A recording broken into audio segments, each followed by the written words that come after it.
안녕하십니까. 오늘은 2024년 4월 9일 화요일입니다. 오늘도 난세 영웅 흑행령을 아십니까? 74페이지부터 읽어보겠습니다. 저희들은 새벽부터 거제 재래시장에서 유세를 열심히 하고 왔습니다. 네. 국가혁명당 15번 부탁드립니다. 국민 사랑이 바탕이 되다. 어머니, 나의 어머니. 내가 태어난 곳은 서울의 중량교 및 가만히로 만든 움막 아니었다. 어머니는 그곳에서 혼자서 산통을 겪으며 나를 낳으셨다. 양력으로 1950년 1월 1일. 저간의 개인적 사정으로 호적에는 1947년 7월 13일생으로 되어 있으나 실제로는 1950년 1월 1일이 내가 태어난 날이다. 삭풍이 몰아치는 음동설안이었다. 모진 추위를 가만히 몇 장이 막아내기는 불가능했을 것이다.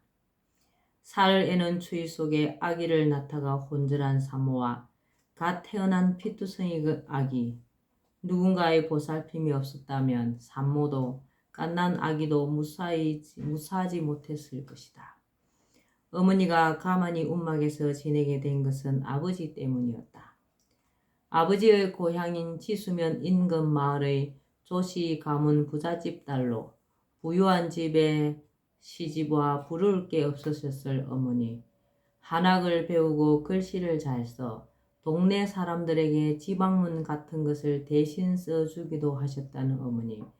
그런 어머니가 아버지로 인해 하루아침에 불쌍한 신세가 되고 남편 옥바라지를 위해 천리길도 마다치 않고 상경하여 가만히 움막에 몸을 의탁하고 계셨다.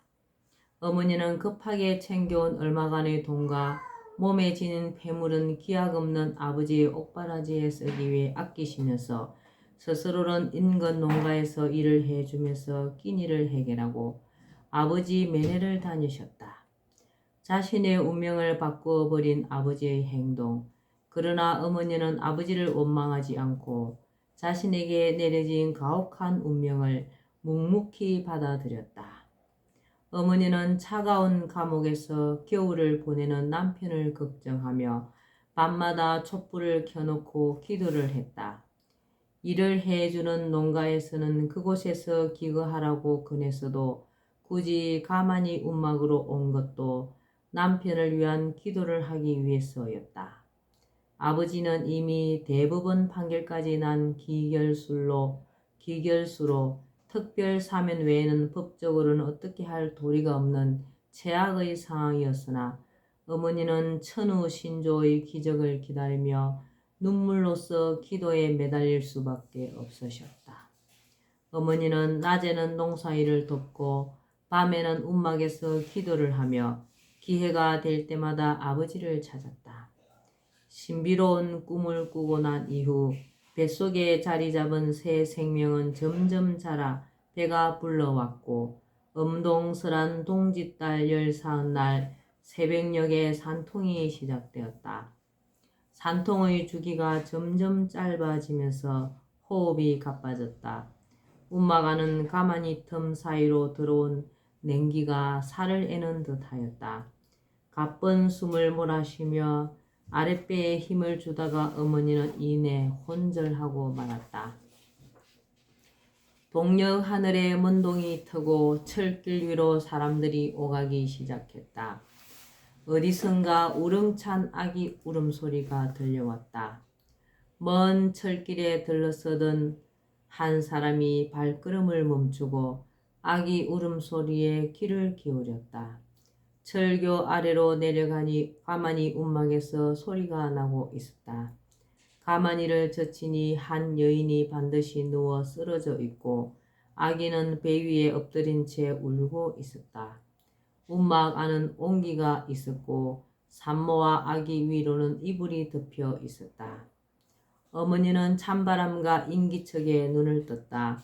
배 위에 엎드려 울고 있는 산의 아기, 탯줄은 잘려져 있고 아기는 깨끗했다. 어머니는 가마니를 열고 들어온 낯선 안악의 부축으로 몸을 일으켰고 아기와 함께 마을 농가로 옮겨졌다. 그렇게 나는 어머니의 몸을 빌려 세상에 오게 되었다. 농가 사람의 도움으로 어느 정도 몸을 추스르자 어머니는 갓난 아기인 나를 안고 다시 철길 아래 가만히 움막으로 돌아오셨다. 그리고 다시 아버지를 위해 기도를 시작하셨다. 어느 날 어머니는 나를 안고 아버지 매내를 가셨다. 나는 아버지가 처음 나를 보고 어떤 반응을 보이셨는지 알지 못한다. 다만 내가 들은 것은 아버지가 내 이름 허경영을 지어주며 그 뜻을 말씀하셨다는 것과 내게 큰 기대를 하셨다는 정도이다.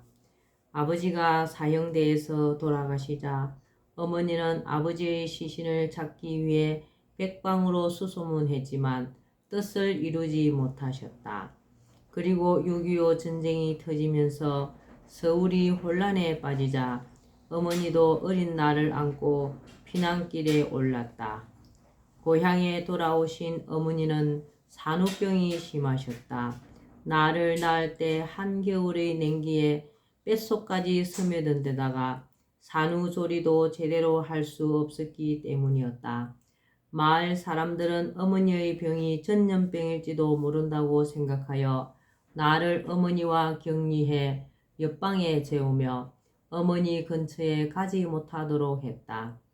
밤에는 동네 아주머니들이 돌아가면서 젖을 물렸고 아침에 농사일을 하러 갈 때는 나를 기다란 명주끈으로 기둥에 묶어놓고 어머니에게 가지 못하도록 했다. 이런 상황에서 세상의 어느 어머니가 눈물을 흘리지 않을 수 있었을까? 마을 사람들은 그때 어머니가 가끔 하셨던 말을 오래도록 기억하고 있었다. 어린 자식을 기둥에 묶어두다니 내가 빨리 죽어야 네가 마음대로 뛰놀 텐데 어머니는 당신의 병보다도 내가 마음대로 뛰놀지 못하는 것을 더 마음 아파하셨던 것이다. 내가 4살 무렵 어머니는 일부러 음식을 입에 대지 않다가 조용히 세상을 떠나셨다. 남의 어려움을 외면하지 않는 마음. 나는 애 끓는 마음으로 멀리서 어린 자식을 지켜볼 수밖에 없으셨을 어머니의 마음을 헤아리며 어머니에 대해 늘 미안한 마음과 감사한 마음이 교차하곤 한다. 그리고 나도 자식을 향한 어머니의 마음처럼 어려움에 빠진 사람을 보면 애틋한 마음이 일어나 도와주지 않고는 배기지를 못한다. 야간 중고등학교를 다니던 시절 나는 등록금을 내지 못해 교실에서 숱하게 쫓겨났기에 등록금을 마련하기 위해 볼펜 같은 것을 팔거나 피를 뽑아주고 돈을 받는 매혈을 하기도 했다. 그날도 가까스로 마련한 등록금을 가지고 학교로 가던 중이었다. 성당 앞을 지나는데 맨발에 냄새가 진동하는 한 그린이 쓰레기통에 있는 것을 주워 먹다가 엎드려 토하는 것을 보았다.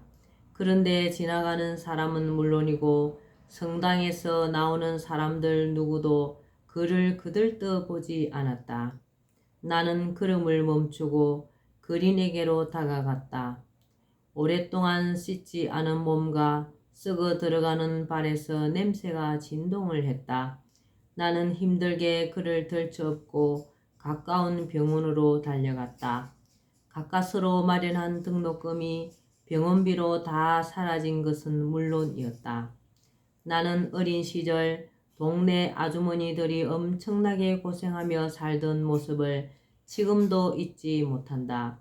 새벽부터 공동 우물에 가서 물을 길어오는 일부터 시작해 10명도 넘는 대식구의 삼시세끼 밥이며 빨래며 농사일까지 잠시도 쉴 틈이 없었고 거기다가 밤늦도록 길쌈을 하여 옷을 짓는 등 일 속에 파묻혀 살던 그 모습이 아직도 가슴 속에 짠하게 남아있다. 칭얼대는 아이를 등에 업고 절구를 찢고 시린 손을 달래가며 냇가 얼음물에서 빨래를 하고 그 큰 가마솥에 대식구 밥을 짓고 없는 장거리를 어떻게든 만들어내던 그 모습을 생각하면 지금도 가슴이 먹먹해진다. 나는 그때 다짐했었다. 이 아주머니들이 이렇게 고생하지 않아도 되는 세상을 꼭 만들겠노라고. 측은지심, 어려움에 처한 사람을 애처롭게 여기는 마음. 나는 이것이야말로 위정자들의 근본 마음이 되어야 한다고 생각한다. 바로 이것이 근본이 되지 않고는 어떤 정치적 활동, 정책도 의미가 없다고 생각한다. 이러한 마음이 빠져 있다면 그 어떤 명분에도 불구하고 그들의 행동은 자신들의 욕심과 명예심의 발로에 불과하다고 생각한다. 나는 정치라는 것은 위정자들이 국민을 사랑하는 마음을 바탕으로 하여 국민이 고통받지 않고 행복한 삶을 살아갈 수 있도록 나라 살림을 잘 하는 것이 그 목표가 되어야 한다고 생각한다. 국가의 경제 발전을 도모하는 것도 국민의 삶을 윤택하게 하기 위한 것이어야 한다고 본다. 국가 경제는 나아졌으나 분배 정책이 잘못되어 일부 국민은 그 혜택을 입지 못하고 여전히 힘들게 생활한다면 그것은 정치에 문제가 있는 것이다. 국민 전체가 어느 정도 고르게 잘 살도록 해줄 책임이 정치를 하는 사람들에게 있다. 국방, 치안과 같은 국가의 기능도 궁극적으로는 국민의 생명과 안전을 보장하기 위한 것으로 국가의 존재 이유가 국민의 안전과 행복한 삶을 담보하기 위한 것이라고 할 수 있다.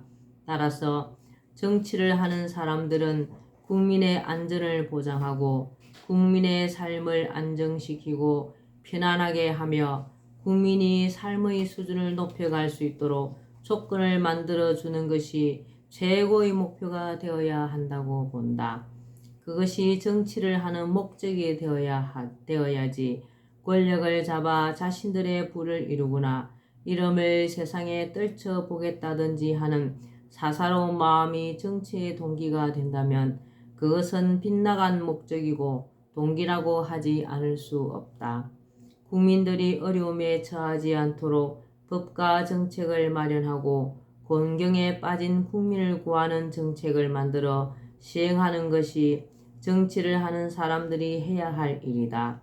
그러므로 위정자는 국민에게 봉사하는 사람이라는 인식이 필요하고 척은지심에 바탕을 둔 애민정신을 가져야 한다. 역사에서 요순 임금이나 세종대왕이 추앙받는 이유는 그분들이 백성이 편안하고 안정된 삶을 사는 것을 가장 큰 목표로 삼고 정치를 했기 때문이라고 할 수 있다. 나는 오래전부터 국가 최고 지도자의 길에 도전하고 있지만 어떤 권력을 탐하거나 개인적 야망이 있어서가 아니다. 나는 결코 인기를 얻어 개인의 영달이나 명예를 위해 권력을 잡으려는 그런 사람이 아니다. 솔직히 나는 하늘궁에서 나를 필요로 하는 사람들에게 도움이나 주면서 그렇게만 살아도 된다면 그렇게 하는 것이 더 편하고 행복하다. 그러나 나는 태어나면서부터 내 어깨에 지워진 소명을 저버릴 수 없고 사람에 대한 연민과 유독 인정이 많은 내 성정상 편한 길을 택하고 싶어도 도저히 택할 수가 없다. 망국으로 치닫는 우리나라의 앞날이 훤히 내다 보이고 산더미 같은 짐을 지고 견딜 수 없는 고통 속에 스스로 목숨을 끊는 사람들이 눈앞에 아른거리는 것을 외면할 수가 없다. 제대로 된 물조차 없는 아프리카 어느 마을에서 뼈만 남은 아이들이 배만 볼록 나온 채 굶어 죽어가는 것을 모른 척하며 내 편한 것만 바랄 수 없다.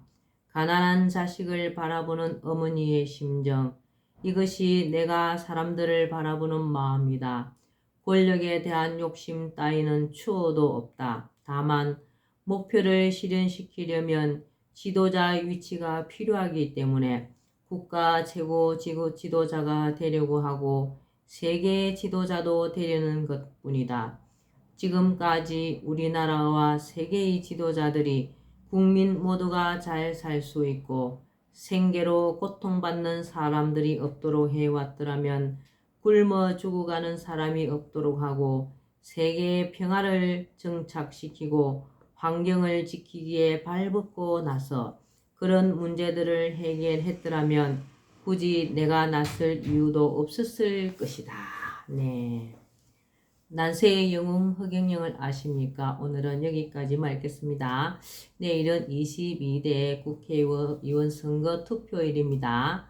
비례대표 국가혁명당 15번 부탁드립니다. 오늘도 허경영을 많이 부르는 행복한 하루 되시기 바랍니다. 감사합니다. 허경영, 허경영, 허경영.